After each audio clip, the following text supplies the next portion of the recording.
This is episode 32. In the previous episode, we had covered till verse 20 of chapter 5, which is also known as Karma Sanyasa Yoga or Sanyasa Yoga. This chapter has 29 verses, and we have covered the first 20 verses in episodes 30 and 31. Today, we will cover verses 21 to 29 of this chapter, thereby concluding chapter 5. Let's go through the verses first, and then we will talk about some interesting things. Starting with verse 21. Bahya sparsheshu asaktatma vindati atmani yat sukham sah brahma yog yuktatma sukham akshayam ashnute. God says, one who is not attached to external contacts and interactions, who finds happiness within himself and whose soul is united with the eternal or Brahma attains unending bliss and happiness.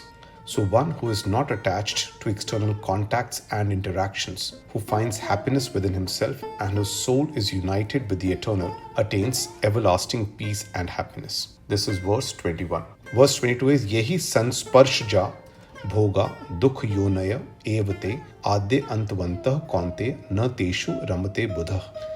God says, O son of Kunti, which is a name for Arjun, the pleasures that arise from interaction of senses with material objects are a source of misery because they have a beginning and an end. The wise do not get entangled or engrossed in these. God says, do not get stuck in the pleasures that arise from interaction of senses with material objects, since they have a beginning and an end, and they are not eternal happiness. Verse 23 is Shaknoti ev yah sodhum प्राक शरीर विमोक्षणात् काम क्रोध उद्भवम vegam sayukta sasukhi nara.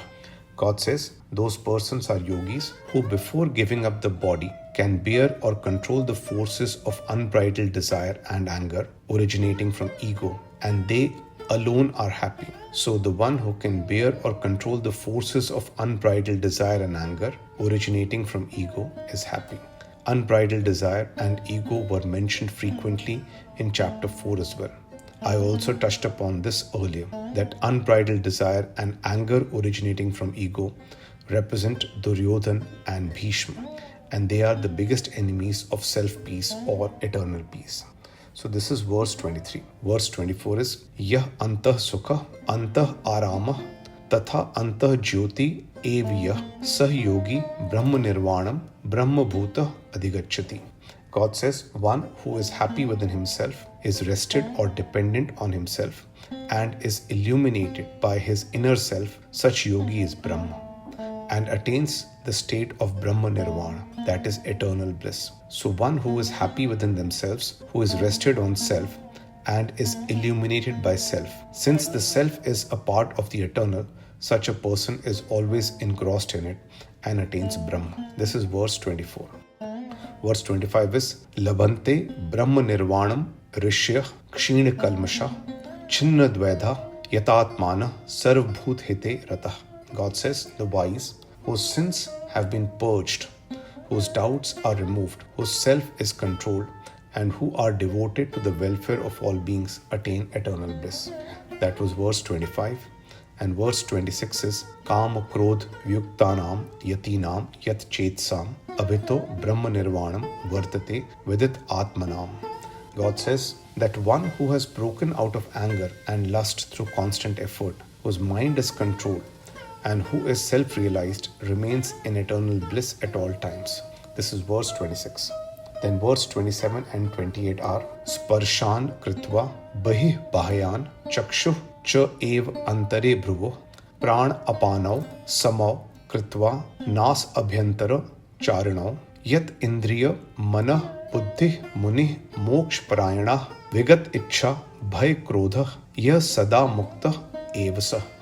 God says that one who has shut out all thoughts of external interactions, with his focus fixed on the space between the eyebrows, one who has controlled the flow of the incoming and outgoing breath, one who has controlled their senses, mind and intellect and freed themselves from desire and fear, thereby focusing on salvation, always lives in freedom. Paramahansa Yogananda talks a lot about Kriya Yoga by using these two verses. I had mentioned earlier that Paramahansa Yogananda was a practitioner of Kriya Yoga, where you control your breath and attain God by meditation and self-control.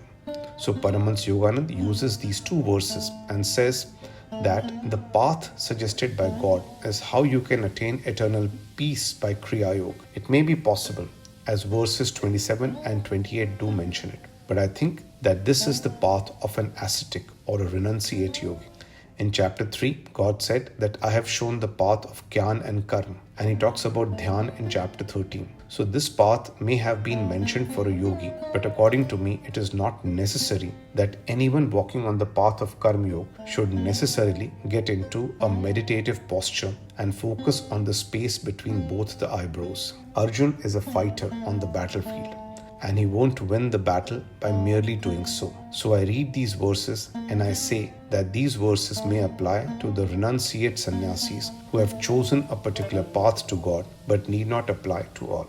Then verse 29 is Bhoktaram Yagya Tapsam Sarva Lok Maheshwaram Suhridam Sarva Bhutanam Gyatva Mam Shantim Richati. God says that one who knows me as someone who is the enjoyer of all sacrifices and austerities, someone who is the supreme lord of all the worlds, and someone who loves all living beings, attains peace.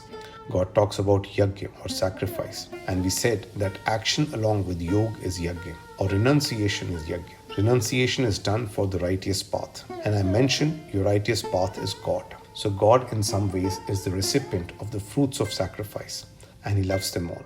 Gita also mentions that God says, I am no one's accountant, and he loves everybody. So God doesn't keep account of anyone's good or bad deeds. That's what God repeated here in this verse. So these were verses 21 to 29, and we have covered the literal translations.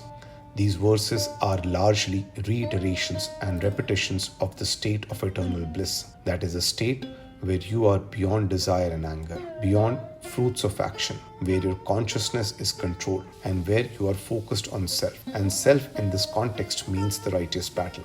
Further, a state where the self has won over the ego is also a state of eternal bliss. And the same has been repeated in verses 5.21 to 5.29. With that, we have covered chapter 5, and at this stage, it might be useful to recap the learnings of chapter 5. I mentioned earlier that chapters 1 to 4 are the core of the Gita, and the remaining chapters are elaborations. Chapter 5 also has many such elaborations and consists of many prominent things, and it is important to recap them. In my opinion, there are 6 main learnings from chapter 5. Number 1 is where God says that yoga of action is better than yoga of renunciation. In a way, God says that it's better for you to act in the righteous battle than going to a forest and meditating alone, far away from all worldly things.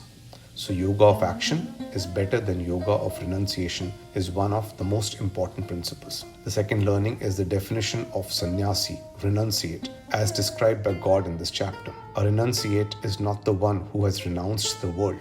Instead, it is the one who has renounced attachment to the fruits of action and the concept of a doer, one who has sacrificed his senses, one who neither aspires nor hates, and who is free from dualities. Renunciation of attachment of the concept of a doer and the senses makes a sannyasi or renunciate. Letting go of the world from your existence is not necessarily the only way to become a renunciate, as per my understanding. So this is the second learning. The third learning is that God says that Sankhya and Yoga are the same. The common definition here is that Sankhya refers to Gyana Yoga, whereas Yoga refers to Karma Yoga. In other words, Sankhya is self-realization and Yoga is an action done with perseverance, right principles, and rational discrimination. So self-realization and action with Yoga are the same.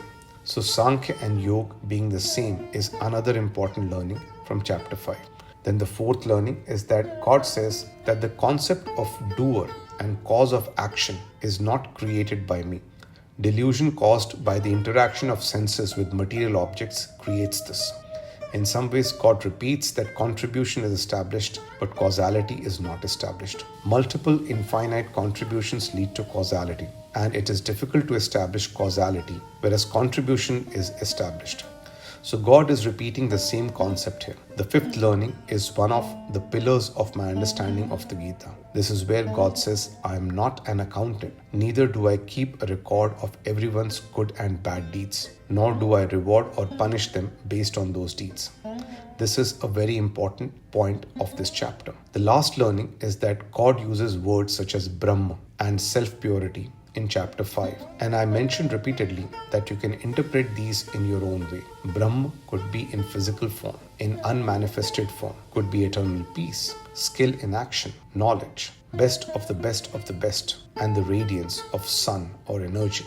All of these could be various forms of Brahma. In some ways, your righteous action is also Brahma. Self-purity is the victory of Krishna over Bhishma, or the victory of soul over ego. So these are some of the important learnings from chapter 5, which is known as Sanyasa Yoga or Karma Sanyasa Yoga. We will end here today. Thank you.